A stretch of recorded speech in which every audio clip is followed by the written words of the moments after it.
ዩኤኢ በመጣች በ4 ወሯ ራሷን አጠፋች። እኔ ግን አይመስለኝም። እንዴት ሰው ቤተሰቡን ለውጣለሁ ብሎ ከሀገሩ ተሰዶ በመጣ በ4ኛ ወሩ ራሱን ሊያጠፋ ይችላል? ራሷን እኮ የማጥፋት አላማ ቢኖራት ሲጀመር ማለት ነው። መሞት አንዴ ነው፣ ሁለቴ ሞት የለም። ግን ቤተሰቦች ያሳዝናሉ። የሰው ልጅ ተስፋ ሰንጎ ነው ከሀገር የሚወጣው። ቤተሰቤን፣ ራሴን፣ ህይወቴን እቀይራለሁ ብሎ ነው። ግን የሞትን ዜና ለዛውም በጣም በአጭር ጊዜ በ4 ወር ማለት በጣም በጣም በጣም በጣም ለቤተሰብም ለሚሰማውም ለጆሮም ከባድ ነገር ነው። ሰላም ጤና ይስጥልኝ። እንዴት ናችሁ የኢደር ቲዩብ ቤተሰቦች? ደህና ናችሁ? እኔ ደህና ነኝ። ክብሩ ይስፋ መድኃኔዓለም። የጠፋው አስቸግር ያለው ግን ደግሞ ዛሬ መጥቻለሁ።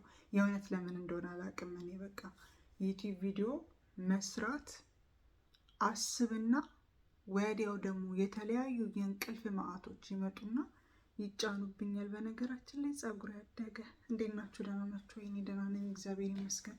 ዛሬ ይዤላችሁ የመጣሁት አንድ ቶፒክ ነው።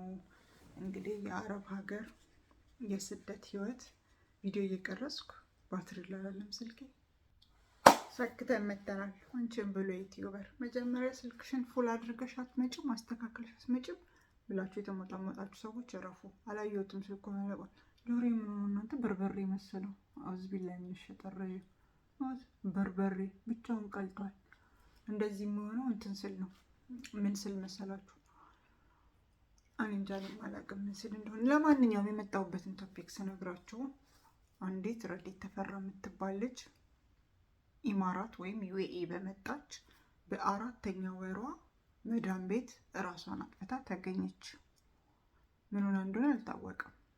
ለቤተሰቦቿ ደውለው እንደ ዛሬ ማታ ቤተሰብ ጋር ደውላ እናቷን ሰላም ብላ ደህና ነኝ እንዴት ነሽ ምናምን ብላ ፋሚሊ አውርታ በቀጣዩ ቀን ለቤተሰቦቿ ተደውሎ መዳም ደውላ ለቤተሰቦቿ ልጅሽ ሞታለች፣ አርፋለች፣ ራሷን አጥፍታለች ብላ ለእናቷ ነገረቻት።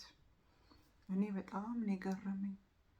ምክንያቱም ሰው በመጣ በ4 ወሩ ራሱን ሊያጠፋ አይችልም።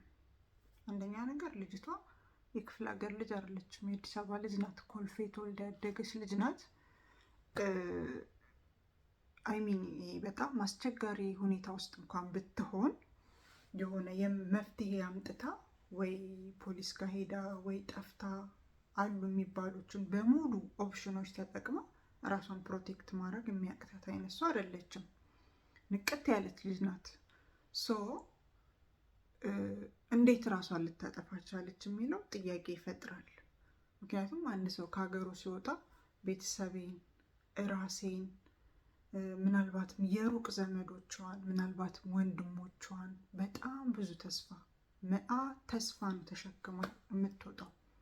ሰው ከሀገሩ ሲወጣ ቦርሳና ልብስ፣ በርበሬና ሽሮ፣ ቆሎ ብቻ አይደለም ይዞ የሚወጣው፣ ተስፋም ነው። ተስፋ በልቡ ሰንጎ ብርታትን ሰንጎ አበርታኝ ብሎ ምናልባት 2 ዓመት ኮንትራቴን ጨርሼ ብላ ወጣ ለብዙ ዓመታት ለ10 ምናምን ዓመታት የምትሰራ የመዳም ቅመም አለች። ያ የሚሆነው በተስፋ ነው።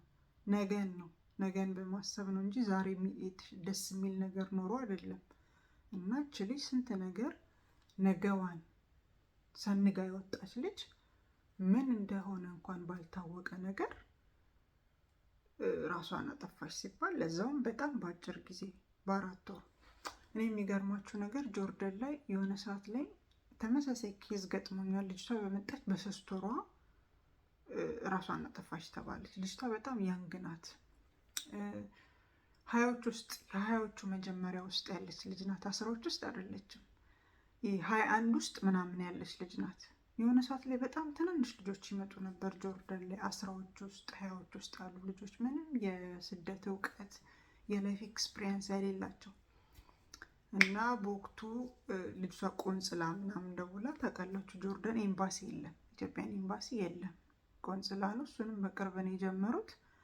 እዛ ምናምን ነገር እህቷ ትደውል ነበር። እህቷ ቤሩት ነው ያለችው እና ሲደወልላት ልጅቷ እህቷ ስጠፋባት ካይንድ ኦፍ በቃ ምንም አይነት ኮሚኒኬት ስታቆም አፈላልጋ ጆርደን ላለ ቆንጽላ ስትደውል በስሟ ምናምን ሲፈለግ ልጅቷ ኦልሬዲ ሞታ አስክሬኑ ሆስፒታል እንዳለ ተነገራት። እና እኔ በዛ ሰዓት እዛ ንግድ ምናምን ሰራ ስለነበረ ማስታወቂያ ምናምን ግሩፖች ላይ ስልኬን እበትን ነበረ። የአበሻ ቀሚስ ሽፎኖችን ምናምን ሰራ ነበረ። ዜን ስልኬን አገኘችና ልጅቷ ኮሚኒኬት አደረገችልኝ። ካልተሳሳትኩ ኢሞ መሰለኝ የደወለችልኝ፣ እርግጠኛ አይደለሁም። በኋላ ስትነግረኝ ልጅቷ በጣም ጤነኛ ናት፣ ሟቿ ማለት ነው የምታወራኝ እህቷ ናት ከቤሩት። ምንም አይነት ህመም የሌለባት ከ3 ወር በፊት ስትመጣ እኔ እንደውም በቃ በስነ ስርዓት ነው የጠየኳት። ማለት ልጅቷ በጣም እያለቀሰች ነው፣ እህቷ ሞታባት። አስቡት ያለውን ስሜት። በስደት በመጣች በ3 ወሯ ስስቱማች። ግን አረጋግቼ ጠየኳት። እኔ አትሊስት የሆነ ነገር ማወቅ ስለፈለግኩ ማለት ነው። ያማት ነበር ወይ? ሜንታል ኬዝ ነበረባት ወይ?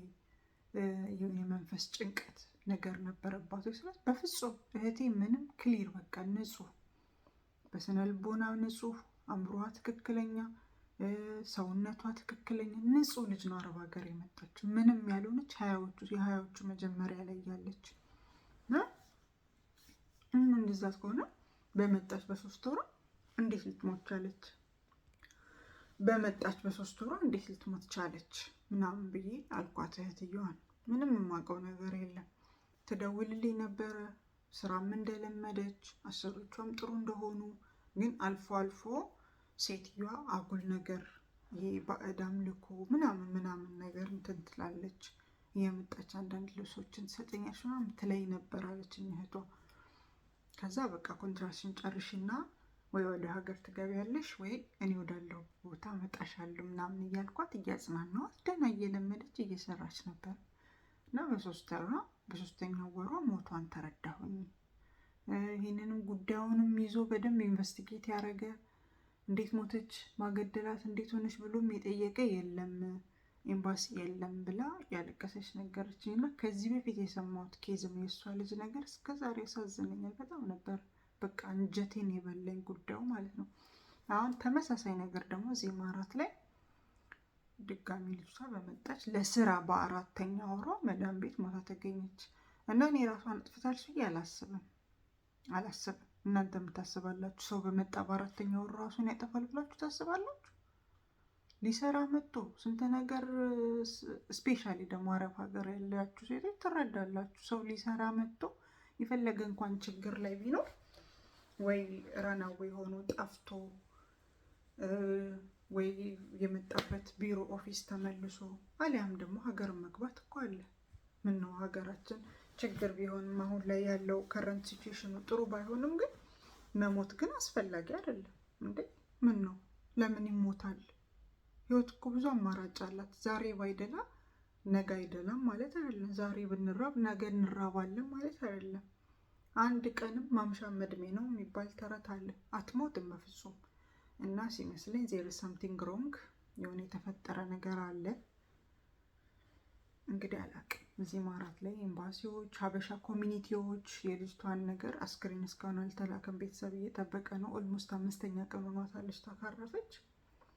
ረዲት አሰፋ ትባላለች። በቲክታክ ስሟ ደግሞ ረዱ ትባላለች። በጣም የምታምር ቆንጅዬ ልጅ ናት። ወጣት የምታምር ፎቶዋን አስቀምጥላቸዋል። በጣም ነው የምታምረው። እመቤቴን የራሴ ፎቶዋን አይቼው አሳዘነችኝ። እኔ አሁን እንደዚህ አይነት ዜና ስሰማ መኖር እየፈራው ነው። እማምላክን በቃ መኖር እየፈራው ነው። የአላህ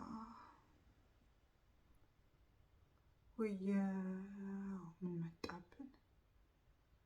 እውነት ምን እንደመጣብን አላቅም። በቃ እኔ በጣም መኖር ያስፈራኛል።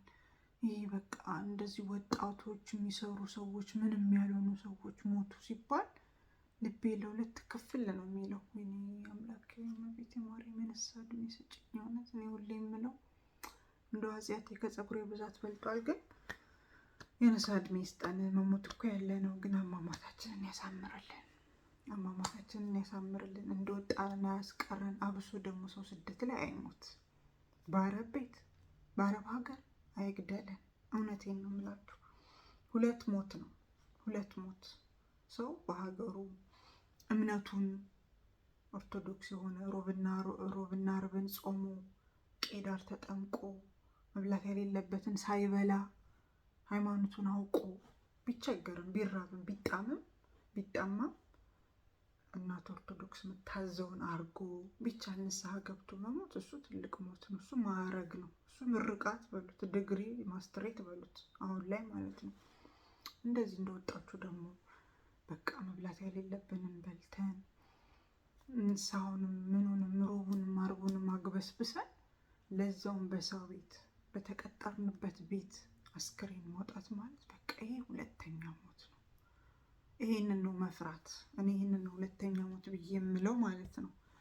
እና እግዚአብሔር ከሁለተኛ ሞት እሱ ይጠብቀን። ስደት እንደሆነ እግዚአብሔር ስደት ያቆምልን ብሎ መጸለይ ሞኝነት ነው። ስደት አይቆምም፣ እንሰደዳለን። ስደት አለ፣ ሁሌ ያለ ስደት። ምክንያቱም ምንም የተለየ ነገር የለም።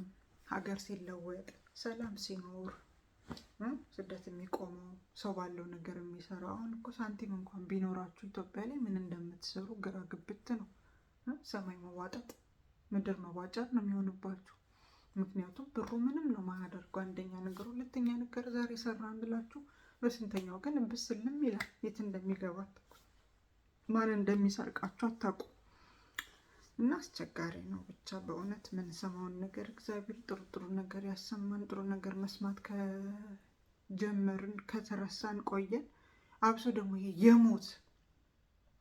የሞት ዜና፣ ይሄ የሆነ ነገር ዜና ለመድን። እናንተ ሰው እኮ ድሮ እንደዚህ ሰው ሀገር ላይ አረብ ሀገር ላይ ምናምን ሰው ሞተ ሲባል ይደነገጥ ነበረ።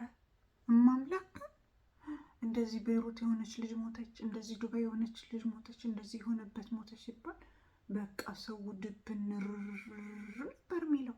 ሀገር ውስጥም ያለው ስደት ላይ ያለው እኩል ነበር የሚያዝ ነው። በቃ ውይ አይ የተባለ። አሁን ግን በቃ ተለመደ። አዲ ሆነ አዲ፣ እግዚአብሔርን አዲ አይ ይባላል። በቃ አይ